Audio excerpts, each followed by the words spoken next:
ओडिशा रे मिलिला ब्रह्मास्त्र देखंतु खोलिला 13 गोटी गुप्त रहस्य एबे हेबो किछि एमिति। बंधुगण आपण माने समस्ते सोशल मीडिया रे अनेक प्रकार रो वीडियो देखिथिबे। सोशल मीडिया द्वारा आपण माने अनेक किछि खबर जानि पारुछंती। एबे एही वीडियो माध्यम रे आपण माने एभली किछि रहस्य विषय रे जानि परिबे। एही वीडियो माध्यम रे अमूल्य बाबा किछि रहस्य कहिछंती आ से एटा को भ्रमण रे आसिछंती। एही विषय रे से सब कथा कहिछंती।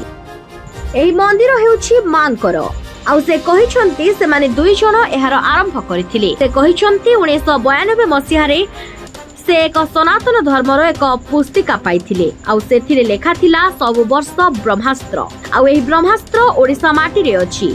13 रे 13 दिनिया पक्ष, 13 मासिया वर्ष, 13 वार्ड रे गोटिए पंचायत, 13 जणिया कैबिनेट, 13 दिनिया अधिवेशन, 13 दिनिया वाजपेयी सरकार सबु 13 हेबो। 13 जण अश्वारोही, 13 जण गजारोही ओडिशा विश्व ब्रह्मांडर आदर्श हेबो। एही प्रक्रिया आरंभ होई गलानी आज्ञा। ओडिशा सारा विश्वर आदर्श हेबो बोली लेखा जाईछि। 1999 मसिहा रे महाबात्या रे एही पुस्तक केवाडे पळाइला। आउ जहा मने अछि सेही साधु जनक कहिछंती अनेक किछि खबर देखा जाउछि। 13 रो गुप्त रहस्य एही विषय रे से कहिछंती। पोथिरु किंबा अन्यान्य कोनोसी स्थानरु एहा उद्धार करा जाइथिला। 13 राष्ट्र भारत विपक्ष रे षडयंत्र करिवे। आ ओडिसा को अनेक लोक मध्य आसी। ओडिसा रे अनेक क्षति मध्य हेबो।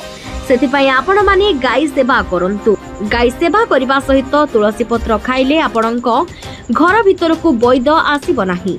साधु संत एवं विशेषज्ञ माने कहिछंती आगो घड़ीसंधि मुहूर्त आसीबा को जाउछि। एबे विचार जुग चलीछि। जो माने दंड पाइबा कथा से माने पाइबे। मां मध्य तांकु दंड देबे। एभली अनेक कथा एही साधु जनक कहिछंती।